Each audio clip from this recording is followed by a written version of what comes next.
Okay, welcome everybody. We're going to start. So, interesting. We're at an interesting place in the story now. Pardon me. We're at the very last part of the first section of the story. What do I mean by that? You'll probably notice that the story is called the Maisa of the Chochom and the Tam, the sophisticate and the simpleton, the wise one and the simple one. And we've basically been talking non-stop about the Chochom. We haven't been talking about the simple person at all. So this part that we're going to see today is the last section before we move on, and Rabbi Nachman starts to talk about the simpleton, the simple person, and the way of Tamimus. So we kind of started off with the two sons, and then we started talking about this midah of Chachma in a negative way, and this aspect of living in such a way. And we didn't speak about Tamimus, right? The positive side of it, the aspect of Tamimus, so much, just maybe in contrast to the negative midah of Chachma. So one more class today is going to be speaking about the inyan of the Chacham. And then next week in Mitzvah Hashem, we'll start the inyan of the Tam. And there's a few closing remarks basically on the inyan of the Chacham that we'll have today. So we're going to see a few aspects of Rav Arush, and then we're going to finish off with some Torah from Rav Kivak, all on these last few inyanim of the Chacham. So let's go back to our story, and we'll read the part of the story that we're talking about. Afterwards, the world began to seem petty in his eyes. Because of his intellect, since he was a master craftsman and an intellectual and a doctor, all the people in the world seemed like nothing to him. So we know that the Chocham has been moving and moving and moving, and he got up to this level. And we remember, he was a talented person. But he used his talents in a really negative way, always only looking for ways to make himself famous, for ways to stoke his own ego, and never talking to Hashem, never consulting with Hashem, never consulting with wise people, just doing things in a way that would make the most noise in the world and it would draw the most attention to him, right? And so he got up to this level. So Rav Arush says over here something powerful. He says, we now begin to see the punishment. This is at the bottom of page 107, by the way, the very bottom. Now we see the clever one's punishment of attaining success without previously davening for it. His arrogance is a result of his disdain for every other human on earth. He lacks the minimal innate humility that enables a person to love a best friend, a spouse, or his own child, leading him to no longer find any enjoyment in life. In other words, there's no real maila, there's no positivity in becoming a person of tremendous intellect, tremendous, mental prowess, if you don't do it in the right way for the right reasons. Where does this person find himself now at the top of his game? He finds himself unable to interact with anybody. He finds himself unable to be happy with any people. He can't be around people. He disdains everyone. Why? Because when he went up in wisdom, instead of doing it the right way, whereas he goes up in wisdom, he also goes up in humility. He did it the wrong way. And as he went up in wisdom, he went up in arrogance, the opposite. Right? I think we might have said this before, maybe just in one of the recent classes, but this is one of the reasons we saw in Reb Nosson, the reason why we always have to have a Yerida Tachlis Aliyah, Yerida Letzarech Aliyah. Why we have to, in our journey upwards, we have to go down. We always have to go up and down. Why? Because if we would just keep going up, then, as this success arc goes up, another arc going right up along with it would be the ego arc. Right? So we have to have our ego in check. It's a big blessing, right? When things happen to knock us down, Baruch Hashem, it can be a big blessing. I had something recently where I was invited to a wedding. It was like a pretty high profile wedding. like a very big wedding. And so, there's the chassan tish beforehand, right? And so I was, to be honest, I was heading out of my house to go to the chasana, and to go actually on time for that chassan tish, which, generally speaking, many people don't go on time for such a thing. I'm not saying it's right. I'm just saying many people don't go on time for such a thing. And so I go, whatever, but something happened. Someone came to my door, and I had to deal with that person. So I couldn't run out right in time. Long story short, I get to the wedding, and another person there says to me, he's like, where were you? What do you mean, where was I? And he's like, you were supposed to be one of the witnesses signing the ketubah. So they gave it to me. The guy says. So I said, what am I going to say? I said, okay, Baruch Hashem. I guess Hashem wanted you to sign it. And so I don't get an honor at this wedding. They didn't tell me I was getting an honor, right? And the father of the groom came over to me afterwards and started apologizing to me. I'm so sorry. I was planning to reach out to you and tell you that we were going to give you this honor, but I didn't. But I forgot and whatever. And I'm so sorry. And I was like, don't be sorry. This way it's good, because now you're showing me you were going to give me an honor. And another person got an honor. It's very sweet. It's very nice, right? But so I could have been upset. I could have been angry. Well, they should, if they meant to give me that honor and they didn't tell me, so then they should give me another honor. They should give me another honor. I'm deserving of another honor. Maybe I should have said, Chas v'shalom, right? I took it as an opportunity to say, listen, Hashem wants you to not get an honor. Knock yourself down a little bit. Take your ego down, right? So these things happen, and we should always welcome something that knocks down our ego a little bit, right? It's a tremendous gift. But anyway, this person's going up in wisdom, and is going up in chachma, and going up in arrogance, and now he cannot be around anybody. So we said something last week from Rav Kivak, which I'm just going to repeat. I'm not going to read it inside. But he said like this. He said that it's very important for a person to be able to speak in the language of the people that he finds himself around. It's very important for a person to be able to lower themselves down to whoever, if need be. Maybe the other person's the one lowering themselves down. Who knows? But right? But lower themselves down in order to be able to communicate with a person, right? And meaning what? Meaning, if I walk around thinking that I'm on some level above everybody else, then I'm never going to be interested to speak to anybody. I'm never going to want to talk to another person.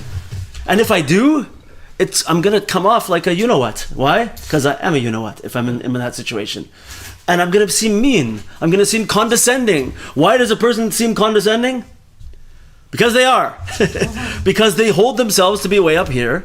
And so when they speak to another person, they're talking down to them. Right? So nobody likes that person. And so that person does not have good relationships and is unhappy. And as the person gets more unhappy, they get more high on themselves and more low on other people. And it just gets worse and worse and worse. Right? So Rav Arush said something very, very powerful here. A little bit scary, to be honest. He says, this person lacks the minimal innate humility that enables a person to love a best friend, a spouse, or his own child, leading him to no longer find any enjoyment in life. So I feel like this. When I have a good friend, Rabbi Law, and he likes to, he one time told me this idea that he said, you know what, he's a psychotherapist also. And he told me that, you know what, many times when people come to a person for advice, right, they actually don't want advice. They're not interested. What do they want? They just want to be heard. They need someone to talk to. They want to be heard. They want to know that someone hears what they're saying and understands what they're saying, right? So he's saying, in a certain sense here, I believe what he's alluding to, which I find to be very important, is the importance. What a beautiful lesson! The importance of being willing to just be a listening ear to somebody, right? Just so somebody can get something off their chest, just so someone can have the opportunity to connect. You don't, and in those types of situations, when somebody is looking for that, if a person tries to give advice, like ruins the whole thing, right? They don't want to hear what you have to say. They need someone to connect to. They need someone to listen. The importance of just being a listening ear. And okay, it's not always easy because sometimes people really do want advice, and if you just sit there and don't say anything, they're like, no, like what do you think I'm talking to you for? Give me some advice. It's hard to know sometimes, but okay, we got to work through it. But what an important midah, an important midah. A little farther down, he says, those who spread, so such a person, so if you're a person who's gonna either be a listening ear, like we're saying, this amazing midah to have, or if you're a person who's gonna either lower themselves down in order to speak to someone in a way that is fitting and substantial to them, right? So what are you doing? You are a person who's connecting with other people. You're a person who wants to be connected to other people. You want to have a relationship with other people. So you speak to them in a way that you forge a relationship, right? This is doing the work that the Rebbeinu Shalom wants us to do. He wants us to be connected. He wants us to have achdus. He wants there to be v'ahavta l'recha kamocha. You should love your brother like yourself. He wants there to be ahavas Yisrael. He wants there to be achdus, unity. He wants all these things. We see it countless places in the Chumash, in the Gemara, everywhere, right? So if you're a person who's connecting, you're doing that work. Mashein Kain. If you walk around feeling like you're above everybody, and you don't want to be connected to the unwashed masses, you don't want to have to talk to those lowly people, right? So you're ruining everything. You're not doing Ratzon Hashem. It's terrible. I don't know. I wasn't planning to say this, but in an interesting way, it's really a microcosmical representation of the purpose of the entire creation. Right? Why? Because Hashem created everything. You know, if you look into the words of the Svarim HaKadoshim, in order to make a dira b'tachtonim, a dwelling place for the divine presence in the lower worlds. If Hashem only wanted that the Or Ein Sof, the infinite light of God, should shine everywhere, it was doing that already. He didn't need to make a creation for that. But rather, he made a world that comes down, all the way down to our existence, to our world, where there's darkness and there's confusion, there's suffering, pain, difficulty. And he said, you know what, in those places, that's where I want my presence to be seen. I want to bring my presence down into those low places and have it shine there, right? So really, when a tzaddik does this, and by the way, another one of the stories, Rabbi Nachman, that they usually call in English the Turkey Prince, is directly about this idea, that the tzaddik lowers himself down to be able to connect to those below him. But even for us, mere mortals, right? Right? Whenever we do that, also, when we say, you know what, it's not about my ego, I don't need to prove who I am to anybody, and I come down and connect to those people, right? Those people. So what am I doing? I'm emulating Hashem. I'm lowering myself into the lower places to be able to communicate there. Just, you know, we can use this in different places. Next time you're at, let's say, a wedding again. Next time you're at a wedding, and there's some real chashuva people that you really like and you want to talk to them. Maybe there's also another person there who's a little bit more difficult to talk to, and they're having a difficult time in their life, right? So maybe we go to that person and give them a few minutes also, rather than just staying within our little circle that we're so comfortable in, right? We have lots of opportunities for this. So we're doing what Hashem wants. So he says, page 108, those who spread peace and brotherly love, sisterly love, are so close to Hashem because the prerequisite for both is humility. Arrogant people are therefore far away from Hashem. Their souls are dark because they lack divine illumination. Wild. So be a listening ear, right? Let's not be afraid to, we don't have to always try to keep ourselves up high. So he said, the next point in Rav Arush over here in 108, from the story, he contemplated to fulfill his goal and take a wife. Right? How many times has he been saying this already? Mm-hmm. That this is the goal, is to find a wife and get married. Right? Many times. So He says, haven't we been down that road already? So first of all, hasn't he already thought of this a few times? And now he's saying it again, and he's not successful. He's not going to be successful. Why does he not succeed here? Why is he not successful in finding a spouse? So he says, first of all, an important point. The answer is that he mulled over his goal without asking himself what Hashem's goal was for him. He's just decided, this is what I'm supposed to do. He didn't stop to think, what does Hashem want from me? What's the right thing to do? Should I ask someone who's wiser in these matters than me? Should I ask Hashem? Please, Hashem, give me the ability to understand what's meant for me. What am I supposed to do? Is this the right move for me? He didn't do this. So what happens? So he says like this. Now, okay, I'm going to say some things over here that are going to sound a little bit... They might come off as mean. I'm sorry, I'm not doing that on purpose. They're certainly going to be speaking negatively with regards to the whole system of the way religious people are trying to get married these days. And not religious people as well, by the way. I don't know if anybody's noticed recently, but there's not a whole lot of successful marriages out there, or at least in the numbers that they may used to have been in, right? So what's going on, right? And there's in the religious world, they have a thing for a number of years now that they've called the shidduch crisis, right? Where there's particularly a lot of girls who want to get married and can't find matches.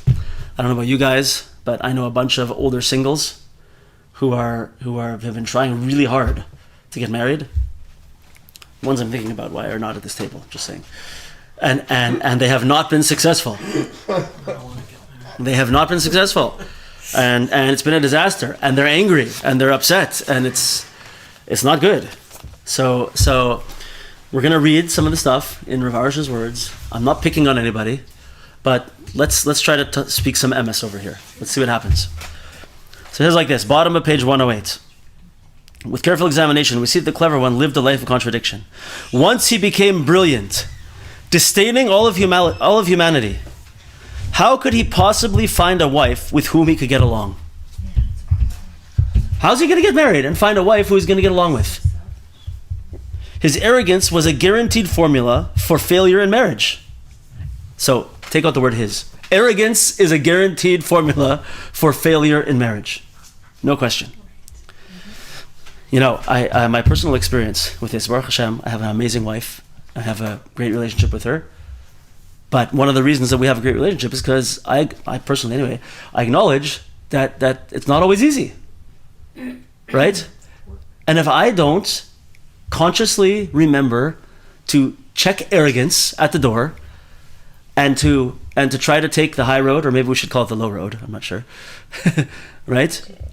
You know, I would be facing a lot more difficulty than I am, and I think. And to be honest, I'll tell you something about the Torah of Rav Arush, is that I have never heard from anyone else, anywhere even close to as useful, practical, positive advice on being married than I heard from Rav Arush. And it's a little bit radical, his advice. And it's pretty Israeli and sharp.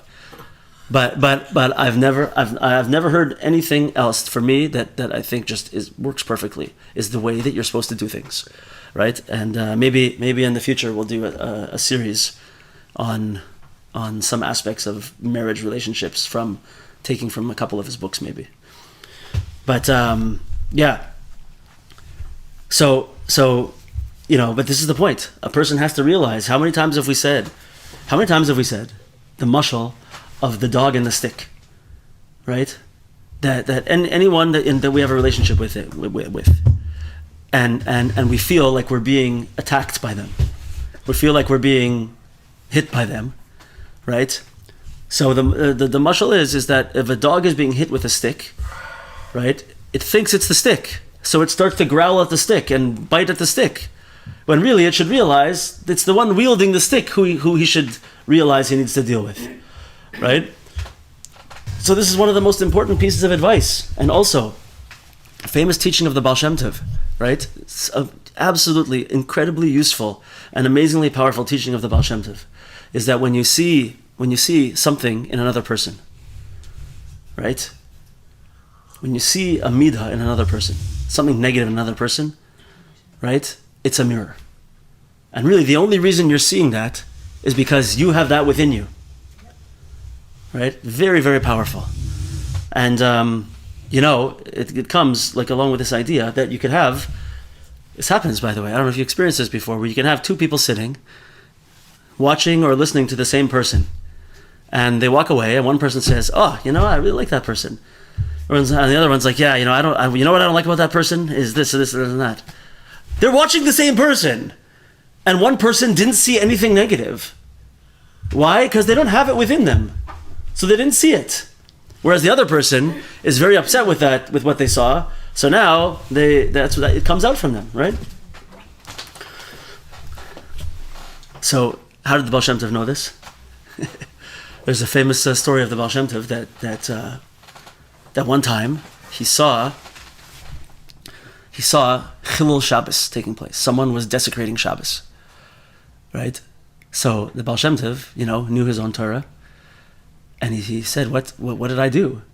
Why am I seeing Chilul Shabbos? I should only see Chilul Shabbos if I was Mechal Shabbos, if I broke Shabbos." And as we can all understand, the Baal Shem Tov never broke Shabbos. This is, by the way, where you can see how you can get to a deeper level of things in your own hisbodedus and analyzing yourself a little bit more. Anyway, so the Baal Shem Tov realized, he was like, wait a second, you know what? A tzaddik or a Talmud Chochom is called by the name of Shabbos also. And he remembered that one time he heard that someone was saying Lashon Hara about a tzaddik, and he didn't say anything. He didn't try to stop it. So he kind of was involved in a very minor way in this incident where a tzaddik who's called Shabbos was being desecrated. And he realized, that was my desecration of Shabbos that caused me to see someone desecrating Shabbos, right? Okay, anyway, that's a side point. That's a side point. So how could he be married anyway? How could he get married? How would he be able to communicate with another human or feel the slightest empathy when all of marriage depends upon communication, empathy, and respect? You can't be married if you don't have these qualities. So that's the first thing. How is he going to be successful once he gets married? He's not going to be able to be that person. It's just a nightmare. Imagine being married to an arrogant person. It's a nightmare. Okay. He says additionally, he couldn't have been, let's talk about something a little more difficult now, maybe. He couldn't have been happy with any match suggested to him. Why? Because he'd think that the proposed woman was not good enough for him. He would find fault in everyone. The first won't be attractive enough. The second won't be smart enough. And the third won't have a sufficiently prestigious pedigree to his liking. Right? Meaning what? It's a big problem. It's a huge problem. So I feel that this is a real problem in the way that shidduchim happen nowadays. That there's a thing that people make like a wish list of the things that they want to find in a mate. And they go shopping. And they go to see, I recently heard of this is terrible. I recently heard of a family that their daughter was going to speak to a certain shadchan. So they reached out to this lady, and the lady just had some information about her, and she said, I don't even want to talk to her. She said, unless she's a size 2, I have nothing for her. Wow. Oh my gosh. I didn't even know that was a size, by the way. Unless she's a size 2, I have nothing for her. This shows you that there's just a tremendous lack of a focus on real necessities and really what makes a person. It's unbelievable to me that this exists, that the system exists. And so you have, even outside of that system, you have people that they're going, well, I want someone like with X, Y, and Z. I've seen people that have started at point A, and they've gone through and they've been like, well, no, the person, she has to be like this, she has to be like this, she has to be like this, he has to have this, he has to have that. And you know what? A few years go by, and they say, okay, maybe I can relax on one of those. A few more years go by. Okay, maybe it doesn't have to have number 2 either. They get to 10 years later, and they say to me, these words come into my ears. They say to me, "But Rabbi, are you telling me I have to settle? I shouldn't have to settle. I shouldn't have to settle. This is marriage. This is my spouse. I shouldn't have to settle." So I began after years to say to these types of people anyway, because these types of people are a Chochom, and they're overthinkers, and they're these people that see years into the future. Well, what if this? Then maybe they'll be like, right? I said to them, yeah, you have to settle. You have to settle, because you never will otherwise. You'll never find what you're looking for. You have to settle. I said this to someone recently, and they told me that you need to use a better word for settle. They had a really good word. Might have been my wife. I don't remember what it was. She has the real good type of wisdom. But here, I'm using the word settle on purpose. Accept? No. I'm using the word settle on purpose in order to sound a little bit, harsh, and to make a point. Because a person with the Chochom type of mindset will literally be like what he's saying over here. The first one is not attractive enough. The second one is not. What did he say? The second one is not smart enough. I remember there was someone on the chat here is saying compromise, 100%, and so much compromise, always compromising. You have to always be compromising. But listen, I remember there was a person who, oh my gosh, this is genius. I don't know who 625925 is on the chat over here, but they just said, my father-in-law said, if you want pretty, slim, and smart, you need 3 women. It's gewaldig. Very good. Very good. That's genius. So, yeah, right? Oh, you caught me off guard with that one. That's so good. But I remember another example. I remember one person who said, who met a girl, and this person really liked the girl, and it was going well, and things were moving. It was looking good, and this person said, but you know what? This girl, she doesn't go to shul on Shabbos. And I was like, okay. I was like, okay, so what? And he's like, yeah. And I'm like, you should know that like many Orthodox women don't go to shul on Shabbos, right? Especially once they're married and they have little kids, it's not possible, and they don't go. It's okay, we have a shul in our house, and very often my wife still davens somewhere quiet alone in the morning, because it's somewhere she feels she can connect better. Whatever, it's not a necessity. She said, yeah. So he said, I asked her, so do you go to shiurim on Shabbos? Like, what do you do? She's like, I don't know. I sit, I read, I do whatever. And this guy couldn't take it. He's like, I can't marry a girl who doesn't have ambition, and who just stays at home on Shabbos like this. And I don't have to be. And so I tried to explain to him, I think you're off over here, and she could be amazing, and you get along with her, and you like her. Like, it's hard to check these boxes, right? Mm-hmm. Anyway, this person, the guy involved over here, is a wonderful person, and is close to me, but it's a struggle. It's a big struggle, and it's one of those things. So it's in hindsight, after someone's been married for many years, the ikar is, in my opinion, I'm not trying to solve any shidduch crisis over here, but the ikar is, the main thing is that a person should realize, I need to find someone who I can work with, because you know what, from day one we might have a little bit of a honeymoon period where everything's bright and shiny for a while, but the essence of a marriage is working together through life's challenges, and there's going to be tons of ups and downs. Am I a person who is able to be in a relationship where I can be humble, and I can lower myself down, I can work on my own issues at the same time? If every time there's a tiny argument I blow up in anger, right? Because my ego is hurt, it's never going to work. It's never going to work. So right away from the beginning, people are setting themselves up for marriage looking to be, it has to be like this, it has to be like this, it has to be like this, it has to be like this. So what do they expect? Now that when they get married, because they already had a whole list when they were trying to get married, that now when they get married, now I have perfection. Okay, I hate to tell you, but no one is perfect, and it's not going to be easy, right? This is the way it's going to be. And if we think this way, like this is total Chochom thinking. If we think I can define, I can control, and I can choose exactly how my spouse is going to be, and exactly how my marriage is going to look, okay, you lost the game before you started. And it's controlling and negative. We're not supposed to be like this. We're supposed to know that Hashem runs the world.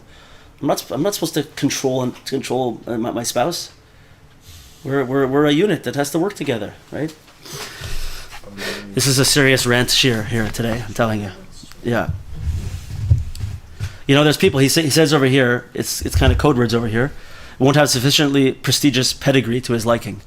There's some people that will not look at a marriage unless they come from a certain family. Many groups have this. There's a thing in Chabad. There's certain families that are original families that they only marry within these few families. In other, it's not Chabad only. In plenty of places, it's like this, right? Or God forbid, I should marry. I'll tell you a great story, a very very quick short story about Rabbi Shlomo Miller here from Toronto. He's Mamish Gadol Hador, a tremendous. Like he's been asked to leave Toronto and become Rosh Yeshiva in Lakewood, and he's a posek who's recognized around the world. Tremendously huge Talmid Chacham. So I had to go to speak with him about something in halacha one time, and while I was there, the Rebbitzin was there also, and she had heard that someone who comes to our shul, a certain boy, was suggested to someone. The boy was a Baal Tshuva, and the girl came from a religious family, from a history of religious family, FFB family, from birth family. Okay, we love labels over here. It's fantastic. Okay, we need them though. So anyway, so the Rebbitzin asked me about this boy, and I'm like, yeah, this guy, totally amazing. By the way, this guy that I'm talking about now, he's now totally happily married. He got married to a fantastic girl and is happily married. He lives in Israel, and they're fantastic. But so anyway, I'm in the house, and she phones up this family who they had talked about, and the family says, "Nah, you know what? He's a Baal Tshuva. We don't want it." And I was so taken aback because Rabbi Miller, he got like visibly upset, and he's like, "What?" He's like, "Any family should be thankful if they get a Baal Tshuva who has passion and cares about Yiddishkeit." I never saw him. He got upset and angry at the situation. In any case, the way the story ends, like I said, that boy went and got married and happily married to a girl from a wonderful family. They live in Eretz Yisrael. It's a good story. I don't know what happened with the other family. I don't know who the other family was, but they lost their chance at a great boy. I'll tell you that. So yeah, it's mamish. There's a lot going on over here. So he says over here, one more little bit here, in the middle of 109. What if he did find a wife? He'll never be satisfied with her. She'll be miserable. He would surely have made her suffer with constant criticism and belittling, while giving her no love or attention. Arrogant people constantly violate the Torah's commandment of loving one's neighbor. In this case, one's spouse as oneself. Right? V'ahavta l'recha kamocha applies to your spouse also. There's a Torah mitzvah. I once heard in another situation like this where there was a difficulty in a marriage, and the guy was like, said to I think it was Rav Steinemann, I don't know, one of the big Gedolei Yisrael. He said to him, "Where does it say I have to love my wife?" Because it wasn't going well. And he said, "V'ahavta l'recha kamocha." What are you talking about? You have to love every Jew, first of all. That should be the way you look at every single Jew. And here, there's more to the story over there, right? But what's it going to be like? What's the marriage going to be like? Have you seen such a person before, who's constantly belittling and criticizing, critiquing everything that his wife does? It happens the other way around also, by the way. You ever see such ladies who are like so hypercritical of every little thing that their husband does, it's if you don't have a real humble person on the other side of that equation, it's not going to go. Right? So this is what we need. We need to move into the whole situation with humility. This is why the life of the Tam is so special and sweet, because he doesn't have an ego. He doesn't care. He wants to connect with everybody. He wants to always just do what Hashem wants, right? So every person he meets, he would rather give up all of his honor than fight with his wife. He would rather give up all of his honor than embarrass somebody or belittle somebody, right? And the Chochom, what Rav Arush is saying over here, it's so geschmack, it's so powerful. He went to the top only with this in mind, that I always need to be at the top, and I always need to be the one who everybody looks up to, and I look down on everybody. It's not going to work. Oy vavoy, right? Yeah. Okay, weiter in the story. And he thought to himself, if I marry here, so he's still in the last place that he was now, which I don't remember what it was, but he thought to himself, if I marry here, who will know what became of me? I will return home so that they will see what I have become. Because I was once a small lad, and now I have come to such great success, such greatness. So, like we didn't need more to see about the level of his arrogance, but he says, I can't get married here now. He says, I've decided that the goal is I have to get married. And in almost the same sentence, he says, scratch that. Because if I get married here, no one from where I came from is going to know my greatness. So he says, I got to go back home now. I got to go back home and show everybody all of the tremendous intellect that I've developed, all of my abilities. I became a goldsmith and a gem cutter and a doctor and an intellectual and a philosopher, right? So now he has to go back. So he says over here, the arrogant, clever one lived in a self-centered world of fantasy. He believed that the whole world had nothing to do except think about him. That's all that anyone cares about is what he's doing. His sole consideration was his personal prestige. What would bring him the most honor? Unbelievable.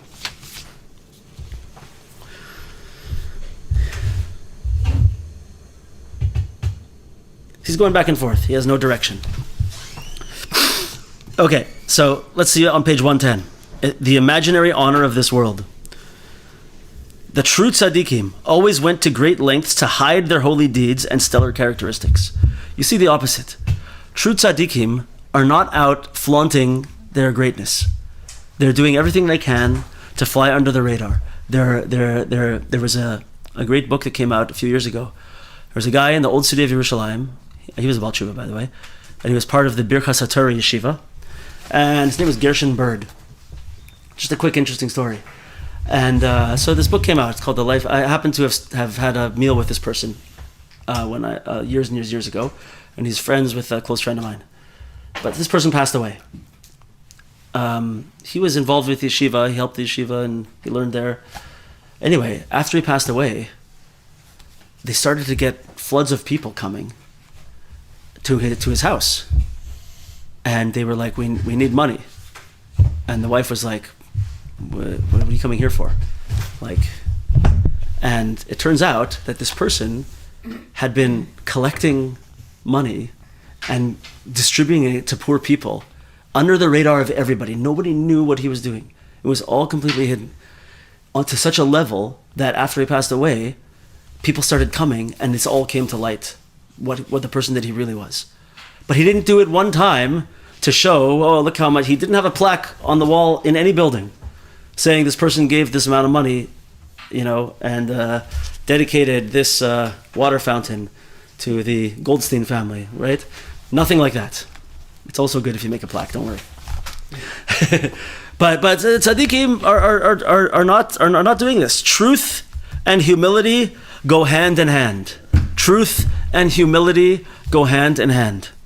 Just as arrogance and fantasy go hand in hand. I have so much to say about this, but we gotta move a little bit. But I have to say this. It's important to me. But I don't know how you understand the statement of Rav Arush. Truth and humility go hand in hand. But I have an understanding of it that I feel is very, very important, and that is that the truth that he's speaking about here, I think, means a person's true, authentic recognition of who they are. Self-recognition in an authentic way. What do I mean by that? Until a person really starts working on themselves and trying to fix difficult midos that they have, trying to dig deep and see who they are, where they come from, and what their issues are, we tell all kinds of stories about ourselves, right? And we make things up, and we think, and we justify things, right? And you know, I recently had someone who, I think I mentioned this person before. That remember the person who was interested in a certain lady, and she said, "I need space," and he was like, so he decided to go and knock on her door, which was not a good idea. So I said to the person at the time, you know, I said, you know, you need to have some emunah over here, and just like stand back, have some emunah over here. So he said to me, this is a good aspect of this type of truth. He said to me, okay, but I believe that with emunah has to come hishtadlus, right? Which is the emunah, hishtadlus, the effort versus trust in God dynamic is one of the favorite crutches and difficulties of the Chochom. How do I know how much to do and how much not to do? Like, I have to, what's the amount and what's not the amount? And what if I don't do enough? Is it not going to happen? Or if I do too much, it's not going to happen. So how do I know what's the exact right amount to do? This is Chochom thinking. You hear? And it's very hard for such a person, an overthinker. It's very, very difficult. I'm not trying to make fun. But so anyway, so this person said, I believe that I have to do hishtadlus. I have to do my effort over here. So I said to this person, I think you're missing out what effort means. For you to give in to this Yetzer Hara you have, to go and contact this person, to go and write a letter to this person, for you to give in to that is not effort at all. That's you just going with the flow and following your Yetzer Hara. Yetzer, let's just call it Yetzer, right? Following your Yetzer, you're urged to do this. For you, it's going to take tremendous effort. It's going to be a big hishtadlus for you to hold back. Right? And you see how you have to have a real recognition of truth. Don't make up stories.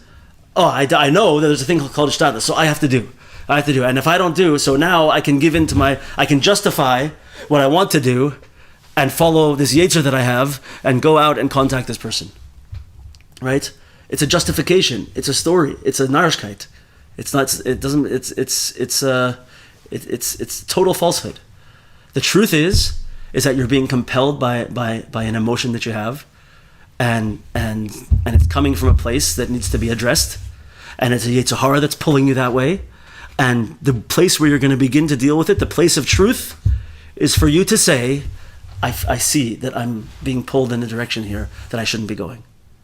I see that I have an effort to make here to go against my negative urge, and to look at myself in truth in this way, right? So what did he say over here? He said, truth and humility go hand in hand. Because what does that person have to do over here? This is where it comes down to. For that person to now admit that is to say, there's something wrong with me. I have a fault. I have a big challenge over here. I'm being pulled. I'm out of control. That's what the person has to say. I'm totally out of control. I have no idea what I'm doing. And I'm just going down this path. So to face that truth is humbling. And a person has to, that's truth and humility go hand in hand in this way. Because whenever we choose the easy way out and we don't address our own issues in a humble way, and we don't realize, yeah, I'm broken. I need work. Right? We're all supposed to be broken in a good way. Remember how many times we've had this in The Lost Princess? From the broken pieces, we pick up the parts that we need and we start to rebuild. Or something better, right? We're broken. We're supposed to be broken. And when we realize that we're broken and we admit that we're broken and we're okay with that, right? Now we're finally looking at ourselves in a truthful way. We're finally actually seeing what those breakages are, what those challenges, what those difficulties are. That's truth. And it can only come through that aspect of humility. So fantastic, right? And so powerful and so important. It really helps to have a close person to discuss these things with, to be able to see, because we're often very blind to our own issues in this realm. So let's never forget this. Let's never forget this.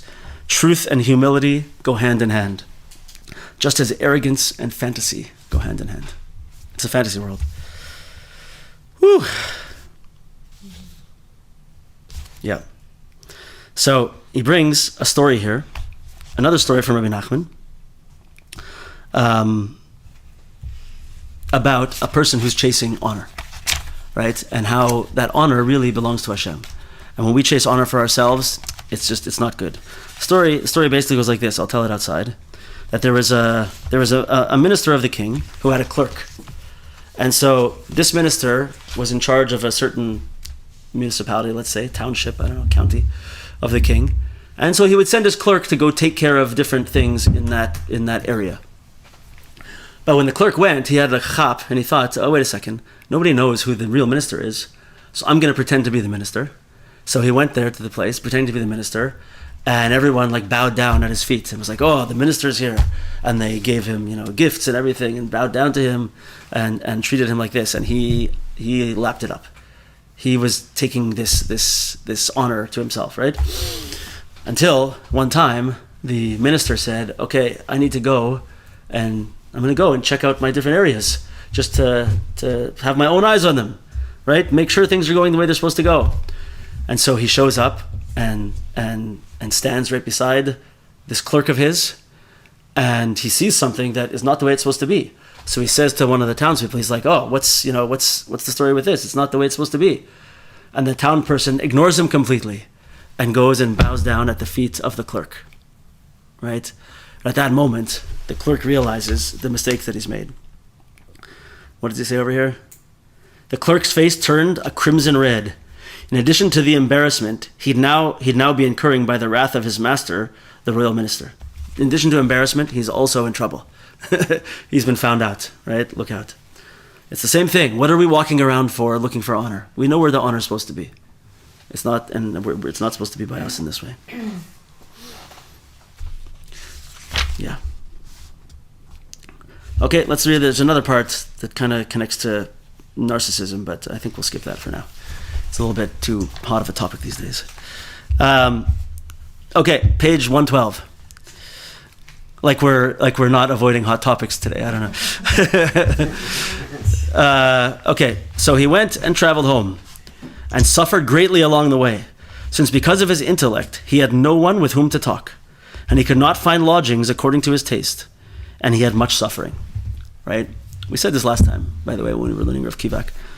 This guy has, if you remember the words of Rav Kivak, he's now frying in his own juices. Right? He's turned himself into this person that has developed such high tastes and such high intellect. He can't talk to anybody. He can't appreciate any food, any lodgings. Nothing's good enough for him. So his life is nothing but one bitterness after another bitterness. Mamish, it's terrible. The arrogant are always angry with any tiny detail in life that fails to meet their approval. Even when served the finest gourmet meal, they'll find fault with the china, the cutlery, or the centerpiece. Right? I can't stand this. It drives me crazy. See, I'm getting arrogant here. But people go, and they just have to complain about everything. Nothing's good enough. Nothing is good enough. You go to a hotel and it's it was. What do you expect? What do you want? They didn't bring me the thing at the exact right time. It wasn't. I don't know. I don't even want to go there. Every little detail people can complain about if that's who they are, right?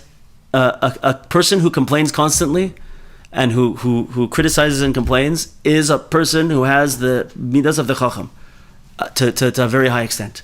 Because nothing is good enough for you. You know better than everybody. Our sages differentiate between a good guest and a bad one.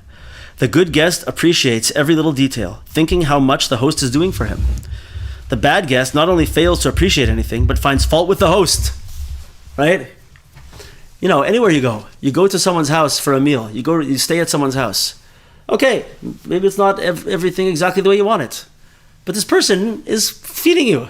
It's putting on a whole thing for you, right? They're giving so much. They've worked and prepared. Like, you have what to be thankful for. You have to be bitter. You have to go down that path and find the one thing that's wrong. It's negative and painful and bitter, and you're frying in your own juices. You're suffering in self-imposed prison of bitterness. It's unbelievable. Yeah. So 2 more points here from Arush, and then we'll finish up with Rav Kivak. He says a reason for everything. So first of all, standard main point: if a person has emunah and lives with powerful emunah, they're automatically not going to be the Chochom, and they're going to be the Tam. Why? Because wherever they find themselves, they're going to say, this is what Hashem wanted for me today. This is what Hashem wanted for me today. Right? If I go to a place and I have like a pet peeve. Here's like a taiva that I have, a physical food type desire, is that I, like many people, let's just say in a nice way, really appreciate that first cup of coffee in the morning. Okay? And I also like to have milk in my coffee. I also only drink Chalav Yisrael milk. So if I ever find myself out traveling somewhere and I don't have that milk, it's like, it's bothersome to me. It's very hard for me. That morning cup of coffee without milk is not simple. It's something I have had to work on.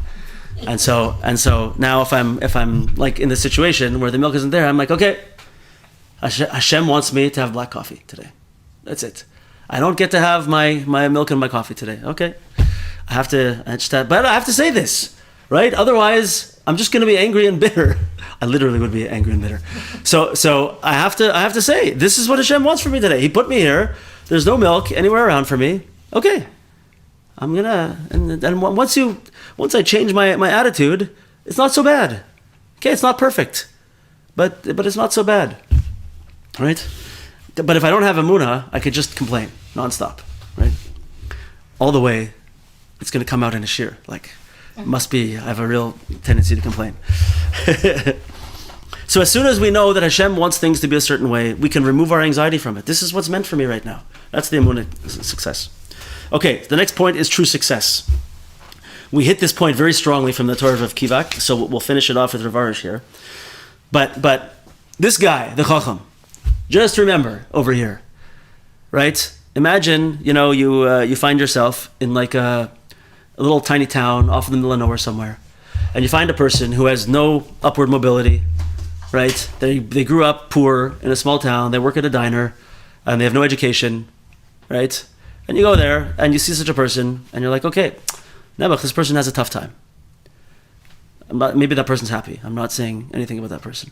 This guy has all the talent in the world. He's what's the word? He's coordinated. He's intelligent. He's bright. He's motivated. He has the wrong motivation, but he's motivated. And he's been able to accomplish career after career after career. He has the ability to make a ton of money. He has the ability to help people. He has everything at his fingertips. Sorry. And he's miserable. Totally miserable. This guy, compared to that person working in the diner in the small town, he can get anything he wants. And he's totally miserable. Completely miserable. What's pshat? So we said this before from Rav Kivak, and we're saying it again now. Simple. If a person is connected to his true purpose and mission in life, then he'll be happy. Are you doing something meaningful? Do you feel like you're accomplishing something that you're supposed to be accomplishing? That's all it is. And then it doesn't matter how rich you are, how poor you are. A poor person who's accomplishing something in their life and feels that they're using what Hashem gave them for the right things, feels good, feels happy, feels accomplished, feels connected. Yeah, it's a very, very, very powerful point. So let's just see 2 little points in Rav Kivak, and we'll finish with this. Yeah, another something to appreciate over here. So, like this says like this. So, the Tam, we're talking about he can't find happiness in any lodgings that he finds. The word in Hebrew is achsanya, right? We said this last time. I remember Mrs. Bixen-Spanner had a good chap with this also, right? The Tam sees the whole world as his every single day, wherever he is. That's his achsanya. That's his lodgings for the day. This is where and what did Hashem do? Hashem gave him the lodgings that were meant for him. I was thinking about this, like imagine you have like an Olympic athlete, right? And they have to go somewhere. They need a lot of things. It needs to be close to the place they're going. Maybe the family has workout areas where they can exercise properly. Like for such a person, if they can find the right lodgings that suit all their needs, it's very important. It's very special to them, right? So oddly enough, a funny thing that just happened to me this past Shabbos, connected to coffee once again. So we were away this Shabbos, and so we were staying in a beautiful family, the Noble family in Rochester, New York, and so this is a rabbi in the yeshiva, wonderful family, like a frum Jew going to stay somewhere has all kinds of little funny details that that are really important for the place that they're staying on Shabbos, right? Like there's all kinds of these weird things that no one would ever think of. Like you go to a hotel, a Jew goes to a hotel on Shabbos. You can't just go to a hotel. Like you can't use the elevator. You can't use the key cards, right? You can't make coffee, right? You can't phone anybody to order something. You sometimes can't leave your room or leave the floor. Like there's all these little things for a religious Jew to stay somewhere, hyper detailed little things that the rest of the world would think are totally crazy and make no sense, right? So I thought to myself while I was reading this, what an amazing, what a beautiful thing to be thankful for. You walk into a religious Jewish house to stay. We show up right before Shabbos. They have a room with the beds for us, with a kosher lamp that you can turn off and on Shabbos, right? You go upstairs. They have like in every Jewish house has on Shabbos a big hot water urn, so you could make your coffee, right? They have everything prepared just in the way that a Jewish family needs, right? And I go to this place and I'm like, wow, Baruch Hashem, we're able to be hosted in such a place. I remember also staying in it's a famous old hotel in Borough Park. I can't remember what it's called now. It's like a classic Jewish hotel in Borough Park. The same thing. The whole hotel is set up for religious Jews. And everything has these little tiny details that you never expect. But when you go there, there's so much to appreciate and be thankful for. So why? Why am I so thankful? Because someone knows everything that I need. And they give it to everything that I need in the lodgings that they prepared for me, right? And they know. This is the way we're supposed to see every single day of our lives and every place we find ourselves. Is Hashem is giving us every little thing that we need. Exactly what we need. And we don't even necessarily realize that we need it, but He gives it to us. And that way, when we sit somewhere and we're experiencing something, we're not going to be negative. We're not going to be critical. We're not going to complain, right? Because we're going to see, okay, this is what Hashem put in front of me. This is what Hashem wants me to have today. Baruch Hashem, thank you for taking care of me. I'm a religious Jew. You gave me everything that a religious Jew has to have. Some of those weird little things, right? Yeah, that we need in our lives. Amazing. Did you get your milk? Yeah. Okay. Baruch Hashem. There, yes, yeah. So he says like this. This is the last point over here. Yeah, listen to this. So the Chochom is working to forge sheker in the world, falsehood. To turn the world to more materialism with the work of his hands. Now listen to this line. His personal paradise, his personal Gan Eden of the Chochom is is that he can be angry at everyone. It's his personal Gan Eden, is that he can be angry with everybody else. This is his life. So to us, he brings this. This is classic Rav Kivak over here. A different way to look at everything we've been saying so far. It says like this: Lama lo hispalalti hayom karoi b'kavana. We also get angry, even if we're plugged in, and we say, why wasn't I able to daven better today? Why were my prayers weren't so good today? I'm not on the level I should be at. Lo halach li halibud. My learning didn't go so well today.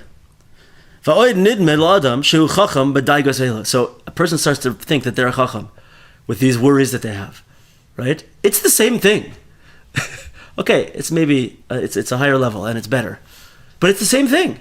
You think that you know the way things should be better than the way they are, right? Maybe you're supposed to be down in the dumps today, and Hashem wants you to serve Him from that place. He wants you to see that you can find the light of Hashem from when you're down in the dumps. That's also avodas Hashem, right? And you're now upset because you didn't have a day of happiness and tefillah and limud Torah. Maybe that's not what it's supposed to be. At least you shouldn't be upset about it, and you shouldn't let it drag you down, right? So he says that we find ourselves in these worries, places of worries and suffering. That the root of them comes from the negative actions that we do. It always comes down to this. Remember that we talk about nice, happy-go-lucky things a lot. We have to remember that when we do bad things, when we do averas, we do things we shouldn't do, it brings negative energy onto us. And whenever we're experiencing this negative energy, it's coming from such a place. If a person, the Gemara says, if a person finds themselves in suffering, you have to look into your actions. What have you been doing? If a person gets illnesses, you have to see what it's coming from somewhere. The Gemara says a person does not get ill unless it comes from some type of avera. We have to look at these things. Uma shefer garalenu, how great is our lot. Sheyesh lano Rebbe, that we have such a Rebbe, Rabbi Nachman. Hamalamed liyos tam, that teaches us to be a tam, to forget about these worries, to not get involved in this chachma.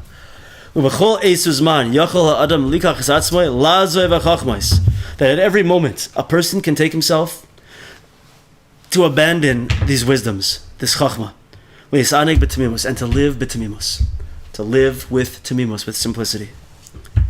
Yizakenu, this is the end of this section of the story over here. Yizakenu Hashem Yisparach lamoid neged habli chachmos v'yisurei olam hazeh. Hashem should give us the strength and the merit to stand up against the vanity of wisdom and suffering in this world. And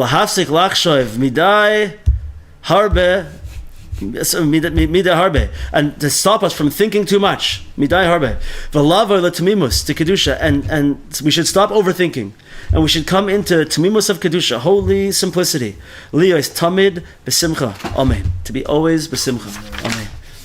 And with that, I'll just tell you, the next part of the story says, V'hinei, nashlich ka'es es ma'aseh ha'chacham. It says in the story. Let's put aside the chacham for a while. V'naschil asaper v'maseh tam. And let's start to talk about the story of the tam. And that's where we're going to end ourselves today. Next week, we'll start a whole new chapter in discussing the aspect of the tam, of the one of simplicity, of holiness, holy simplicity. And Mitzvah Hashem, it's a new chapter. It's literally a new chapter, right? So this whole time, this is the 11th class in the Chochom and the Tam. We spent 11 classes discussing the negativity, the bitterness, the burden of living the life of a Chochom, right? And so now, Mitzvah Hashem, we're going to start to see the other side of the story. Okay, I think we all agree. I think we all have understood to what extent this type of living can tear us down and can be so bitter and so negative, right? So are we ready to start to learn the other side? How do we move in the positive way to begin living a life of holy simplicity? We ready for it? Ready. Yeah, okay, so we'll start next week. Any comments before we finish today, guys? Oh, I have a comment. I want to wish a special happy birthday to one of our most precious Talmidim and Chaverim, Talmidot and Chaverot, Sandra. So, you're important to all of us, and we all appreciate you so much. So, very, very special happy birthday. Ad Me'av Esrim. Should be a tremendous year of simcha and revealed blessings, happiness, and tamimus de kedusha. Amen. Okay, all the best, everyone. Have a great week.